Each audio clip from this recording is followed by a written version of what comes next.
Viewers, आज के video में हम भाग्य पर्वत के बारे में जानेंगे। सबसे पहले भाग्य पर्वत को इसलिए चुना गया है क्योंकि जब भी कोई इंसान अपनी हैंड रीडिंग करवाना चाहता है या अपने बारे में जानना चाहता है तो उसका मेन प्रश्न जो होता है वो यही होता है कि हमारा भाग्य कैसा है। तो इसके लिए हम सबसे पहले शनि के पर्वत को देखते हैं। हथेली में शनि का पर्वत जो होता है वो मध्यमा उंगली के नीचे स्थित होता है। जैसे कि मैंने आपको पुरानी वाली वीडियो में बताया कि ये जो उंगली है ये गुरु की उंगली है, ये शनि की उंगली है, ये सूर्य की और ये बुध की उंगली है। और जो शनि की उंगली होती है उसके नीचे इतना स्थान जो होता है इसको हम शनि का क्षेत्र कहते हैं या भाग्य का पर्वत कहते हैं। शनि पर्वत भी बोलते हैं, सैटर्न माउंट इसको इंग्लिश में बोलते हैं। इस पर जो शुभ अशुभ चिन्ह होते हैं उसके आधार पर हम व्यक्ति के समय के बारे में जान सकते हैं कि कैसा समय उसकी लाइफ में होगा। बुढ़ापे में उसको क्या सहयोग मिल सकता है या बच्चों का या नहीं मिलेगा, बुढ़ापा कैसे बीतेगा, उसके पास कितनी मात्रा में धन होगा, धन की आवक कैसी रहेगी, वो किस क्षेत्र में जाएगा, इसका भी पता लगाया जाता है। उसका प्रोफेशन कौन सा होगा। शनि के अंडर जो प्रोफेशन होते हैं वो अक्सर मेहनत करने वाली जो भी क्लास होती है उसके अंडर होते हैं। लेकिन शनि अरबपति भी बनाता है। अगर इसके ऊपर सीधी खड़ी रेखा हो तो व्यक्ति अरबपति भी होता है। इसके बारे में हम आने वाली वीडियो में चर्चा करेंगे। आज के जो सेशन है, आज की क्लास में हम आपको बताएंगे कि शनि पर्वत जो है उसका क्या महत्व होता है पामिस्ट्री में और उससे क्या क्या देखा जाता है, उससे व्यक्ति के पर्सनैलिटी के बारे में हमें क्या पता चलता है। ठीक है, तो जो शनि पर्वत होता है सबसे पहले उसके उभार को देखना होता है।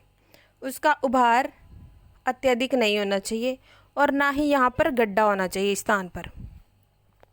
यानी कि जैसे ये सारा क्षेत्र जो है उभरा हुआ दिखाई दे और यहाँ पर गड्ढा दिखाई दे तो ये शनि पर्वत जो है दब गया है, दबाव लिया है, प्रेस्ड माउंट आप इसको सैटर्न का समझेंगे तो यहाँ पर भाग्यहीनता आपको नज़र आएगी। व्यक्ति के जो एफर्ट होते हैं वो लगाता भी रहे तो उसको भाग्य का साथ नहीं मिलता, उसके काम बनने में बहुत देर होती है।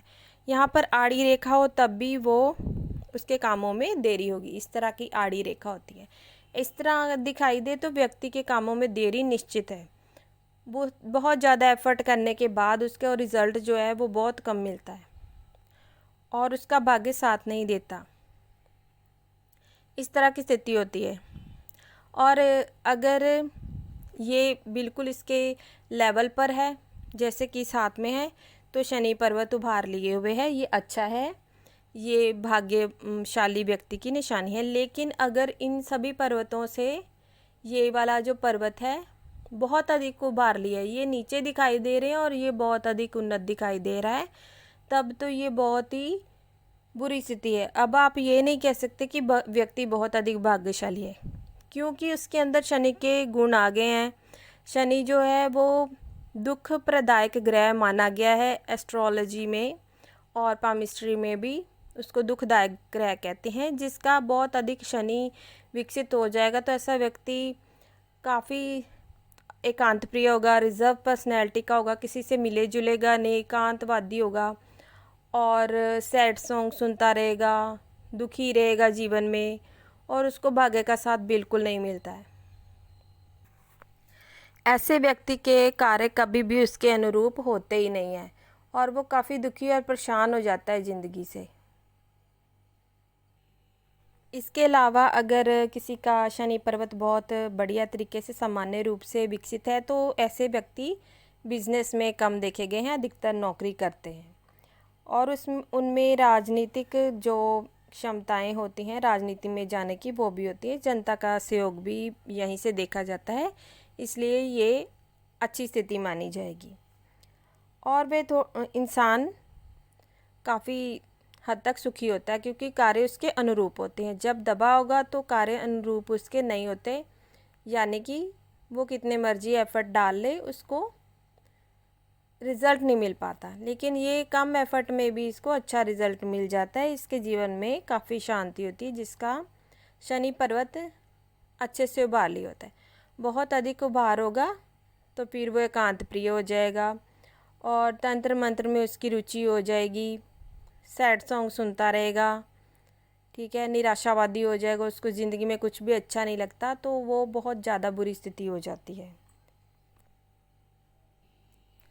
जितना अधिक शनि का उभार होता जाएगा व्यक्ति उतना ही ज़्यादा कंजूस होता जाएगा और साथ में कम बात करेगा लोगों से। जैसे जैसे ऐसे व्यक्तियों की उम्र बढ़ती जाती है वह रहस्यवादी होते जाते हैं। अब बात करते हैं, अगर शनि प्रधान व्यक्ति जो होते हैं तो वो किस क्षेत्र में हो सकते हैं। ऐसे लोग ज़्यादातर तांत्रिक होते हैं, रसायनवादी हो सकते हैं, इंजीनियर हो सकते हैं, इस तरह के प्रोफेशन ये चूज़ करते हैं। कृषि में भी हो सकते हैं और ज़मीन से खोदी हुई चीज़ों के रिलेटेड जो कार्य होता है उसमें भी हो सकता है, उसमें भी वे व्यक्ति आपको दिखाई देंगे। शनि पर्वत से व्यक्ति की आयु के बारे में भी ज्ञान मिलता है। ये सब आपको धीरे धीरे समझ आने लगेगा। आज की वीडियो में आपको शनि पर्वत से रिलेटेड प्रोफेशन, उसके स्वभाव, उसके उभार की जानकारी दी जा रही है ताकि आपको समझ आ सके कि शनि पर्वत जब भी हमने हैंड देखना है तो व्यक्ति का जो भी प्रश्न है इन बातों से रिलेटेड है तो आपको सबसे पहले शनि पर्वत पर नज़र डालनी होगी कि वहाँ जो पर्वत है उसकी क्या स्थिति है, उसका उभार कैसा है, त्वचा का रंग कैसा है, व्यक्ति के हैंड की रचना कैसी है। और साथ में देखना होगा कि शनि पर्वत को पर कोई शुभ अशुभ चिन्ह तो नहीं है, आड़ी टेढ़ी रेखाएं तो नहीं है, जाल तो नहीं बना है। ये सब बातें आपको ध्यान में रखनी होगी। इन सब बातों की जानकारी मैं धीरे धीरे करके वीडियो पोस्ट करती जाऊंगी। आप मेरे चैनल को सब्सक्राइब करें। जो भी पामिस्ट्री सीखने के इच्छुक हैं, फ्री में आपको सीखने को मिल रहा है, तो बेल नोटिफिकेशन को ऑन कर लें और चैनल को सब्सक्राइब कर लें।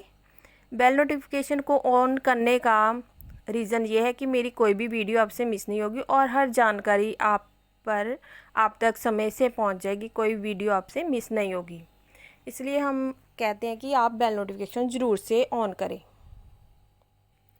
इतना देखने के बाद ये भी आपको जांचना पड़ेगा जब आप हैंड रीडिंग करेंगे कि शनि का झुकाव किस ओर हो रहा है, सूर्य की ओर हो रहा है या फिर गुरु के क्षेत्र की ओर हो रहा है। जिन्होंने भी हमारी पुरानी वीडियो देखी उनको पता चल गया होगा कि सूर्य का स्थान कौन सा है, गुरु का कौन सा है। अगर जिन्होंने नहीं देखी है उनके लिए हम दोबारा से बता रहे हैं कि ये गुरु की उंगली होती है और इसके नीचे गुरु का क्षेत्र होता है और ये शनि का क्षेत्र है शनि की उंगली के नीचे, और इधर वाले स्थान पर आपको सूर्य का क्षेत्र मिलेगा और ये रहा बुध का क्षेत्र। ठीक है, तो इसके बारे में हम अभी बात करें, इस एरिया के बारे में, इसको कहते हैं शनि का क्षेत्र। इसके बारे में अभी सारी जानकारी दी गई है, तो आप वीडियो को ध्यान से देखें, एक दो बार सुने, आपको ये अच्छे से समझ आ जाएगी। इसके बाद हम नेक्स्ट पर्वत के बारे में जानेंगे।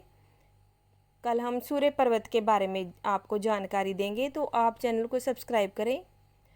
धीरे धीरे करके मैं आपको सभी लाइंस का मीनिंग बताऊंगी, उनकी पोजीशन के बारे में, पर्वतों के पोजीशन के बारे में भी बताऊंगी, उन पर जो चिन्ह होते हैं उनके बारे में बताऊंगी, उंगलियों का क्या रहस्य होता है, उनकी लंबाई का क्या रहस्य होता है, ये सब बातें आपको बताऊंगी। तिल जो होते हैं वो क्या करते हैं, जो और नक्षत्र स्टार के साइन होते हैं वो क्या हमें देते हैं, वर्ग के चिन्ह क्या होते हैं, जितने भी चिन्ह हस्तरेखा शास्त्र में बताए गए हैं उनका भी वर्णन करूंगी मैं आने वाली वीडियोस में। आप बने रहें हमारे साथ, और जितनी भी लाइंस होती हैं उनके बारे में भी जानकारी दी जाएगी। तो जो भी लोग पामिस्ट्री सीखना चाहते हैं वो चैनल को सब्सक्राइब करके बेल नोटिफिकेशन ज़रूर से ऑन करें। और वीडियो आप जो भी लोग देख रहे हैं वो मेरे को सपोर्ट कर दे एक लाइक करके, तो यही मैं आपसे गुजारिश करना चाहती हूँ। कृपया मेरे चैनल को सब्सक्राइब करें और शेयर कर दे। जो भी और लोग हमसे जुड़ना चाहते हैं, पामिस्ट्री सीखना चाहते हैं, तो उनको हमारा चैनल सजेस्ट ज़रूर करें, शेयर ज़रूर करें, ताकि वो भी बिना किसी फीस के आराम से सीख सकें। वीडियो देखने के लिए आपका बहुत बहुत धन्यवाद।